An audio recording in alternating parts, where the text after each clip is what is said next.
Welcome to the pre-launch readings of The Magic Lantern, the first in a time-travelling trilogy through a ghost-powered projector in a haunted music hall. The Magic Lantern will be available to buy from the 2nd of November 2024. Until then, I hope to tantalise you with the first 12 chapters on the first Thursday of every month until then. So please join me on the beginning of the journey through The Magic Lantern.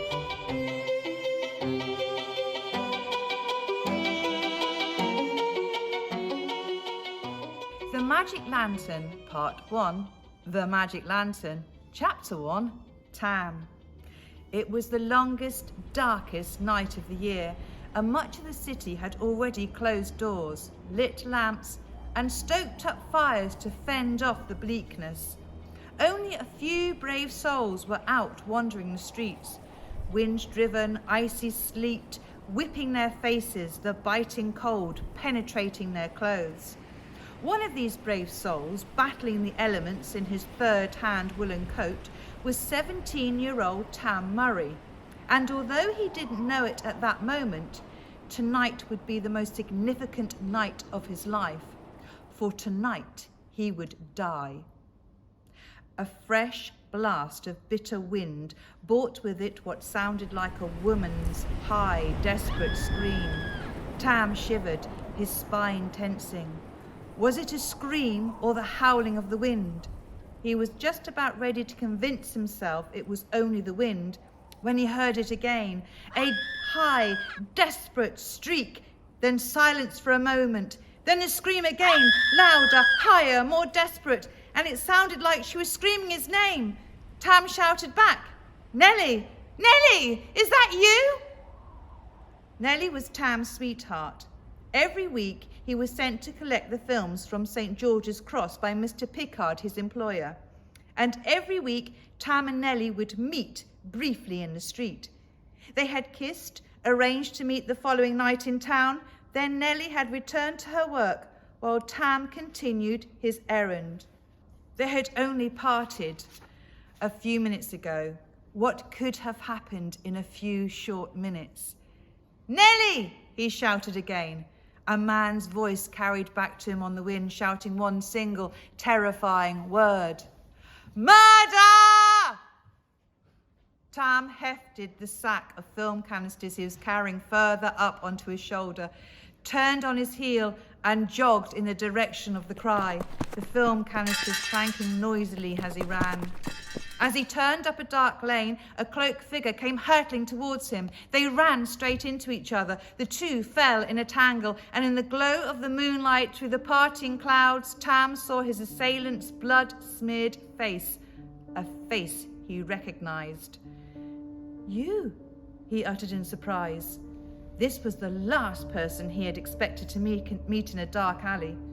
Tam struggled to his feet, but the bloody cloaked figure had already jumped up and now swung a stick at Tam, hitting him hard enough across the back of the shoulders to knock him back down to the cold, wet cobbles. A set of running footsteps approached, and, through his confusion and pain, Tam heard an unfamiliar voice with a strange accent say, "Give me the brooch." Tam's assailant seemed to freeze at the sound of the voice and turned to look at the speaker. "What are you doing here? I told you I would come and see you later this evening. If someone sees us together," Tam's attacker spat angrily. The man with the accent laughed. "I have an airtight alibi. Take my word for it. Now give me the brooch," the man demanded, and grabbed the cloaked figure's arm, holding it away while he dipped inside their pocket and pulled out an enormous diamond brooch. Tam had seen it before.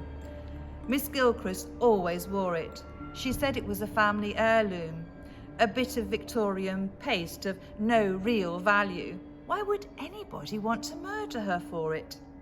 Tam was suddenly for a moment forgotten, and even though his shoulders were on fire with pain where the stick had hit him, his fear and strong sense of self-preservation forced his body into action.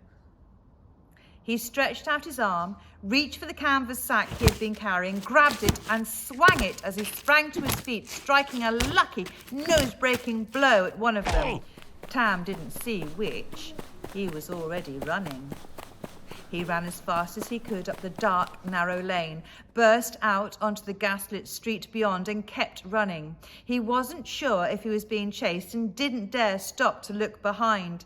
He strained to hear their voices pounding the pavement. Instead, all he could hear was the clanking of the film canisters and the sack slung over his shoulder. He ran towards the subway station just ahead, clattered through the doors, threw a penny at the girl in the ticket office, and danced impatiently from foot to foot as he waited for her to pass him the ticket, which he grabbed, then dashed on through the turnstile. He raced down the steps and onto the empty underground platform, panic tightening his chest. If they chased him down here, there was nowhere else to run, and no one to help him. Then a rush of stale air from the tunnel told Tam that the train was coming. He glanced back towards the steps. There was no sign of his pursuers. A moment later, the train noisily emerged. Out of breath, with his heart practically pounding out of his chest, and looking like the devil was on his heel, he pushed open the first carriage's iron lattice gate and jumped on, pulling the gate closed behind him. The electric lit carriage was a bright contrast to the cold darkness of the gaslit streets above, and as the underground train slowly jerked into action and trundled into the tunnel, Tam slumped onto a bench, every muscle in his body suddenly quivering like jelly. The train carriage was furnished with 2 long wooden benches that ran the whole length on either side. Tam shared his bench with a young couple who sat cuddled together at the far end, too caught up in each other to notice the new passenger. An older couple sat primly in the middle of the bench opposite. The woman stared suspiciously at Tam, who was still clutching the sack of films as if his life depended on them. He realised he probably looked like a fleeing burglar gripping a bag full of stolen swag or something equally suspicious. Well, she could think what she liked. Tam stared straight ahead at the window, which stared back with his own pale, dishevelled image, the image of a wet, cold, bedraggled and scared boy. He certainly wasn't the brave hero he had always imagined himself to be if ever he was tested. When his Nellie had needed him, he had turned and run.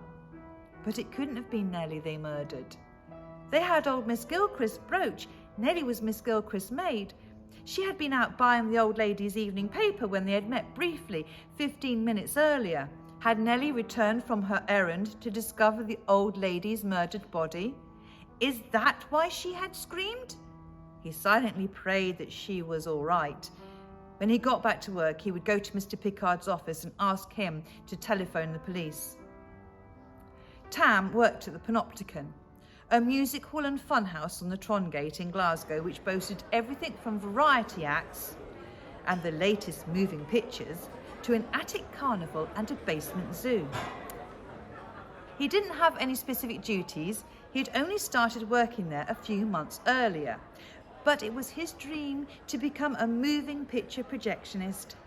Tam loved the flickers, and Mr. Pickard, the manager, had promised him that he would eventually be trained to use the cinematograph projector. First, however, he had to serve his time as a general hand, doing whatever needed to be done, from picking up the films from St. George's Cross to sweeping up manure in the basement zoo. But tonight, Mr. Pickard was putting him in charge of the magic lantern, an old-fashioned glass slide projector which Tam and old Mr. Hill, the Panopticon handyman, had recently converted to electricity. It was a metal box with a brass-encased lens jutting out from the front. It looked like a prehistoric ancestor of the modern cinematograph, and tonight Tam's job was to use it to project advertising slides between some of the variety acts. He would have to make sure that each slide was carefully in focus on the screen and that they were shown the right way round. It wasn't exactly the flickers, but it was a damn sight closer than mucking out the monkey house. By the time he got back to the Trongate, the front doors of the Panopticon were already open and the crowd was pouring in for the 7:30 show. Tam could see a small gang of boys pushing their way through, his wee brother Bobby carried along in the torrent with them, but he couldn't see his other brother Jamie. though he was sure he wouldn't be too far behind. The force of the crowd was too strong a tide for Tam to fight through, especially with the bulky sack of film canisters. So he made his way up a dirty, manure-strewn alley to the stage door. He thumped at the door with his fist, and a grumbling man in a flat cap with the stub of a cigarette poking through his ginger moustache opened it. "You're late," he growled. Tam ignored him and sprinted up the back stairs, the canisters clanging and battering against his back. Shoved open the heavy door at the top and entered the clamour beyond. The stalls were a riot of noise as people battled for space on the hard wooden benches or fought for a good spot to stand on at the sides and the back. He forced his way through the throng to the doors at the back of the stalls, which people were still flooding through. He pushed his way against the tide and out into the foyer, turned right and slowly made his way with the rest of the jostling crowd up the stairs to the balcony in the projection room, where he dropped the sack of films with Mr. Richards, the projectionist. Then he pushed his way back down to the stall's foyer and Mr. Pickard's office. He knocked on the door and waited, listening for signs of life. No one answered. He knocked again. "He's gone out," said a voice at his shoulder. It was George Saprini, the stage manager. "What happened to you?" he said, as he eyed the boy's more dishevelled than normal appearance. Look, I think there's been a murder. I need to phone the police. Mrs. Saprini, please let me into Mr. Pickard's office." "Not a chance of it." "But it's important. I think there really has been a murder, Mrs. Saprini. Old Miss..." "Did you see a body?" "No, but there was a scream and..." "So you didn't see a body?" "No, sir, but..." "So you haven't actually seen a murder, lad?" "No, but..." "But nothing," Mr. Saprini interrupted impatiently as he glimpsed the time on his pocket watch. Everything was running late tonight, and he didn't have time to listen to this lad's fanciful excuses. He was always late, and there was always some dramatic reason why.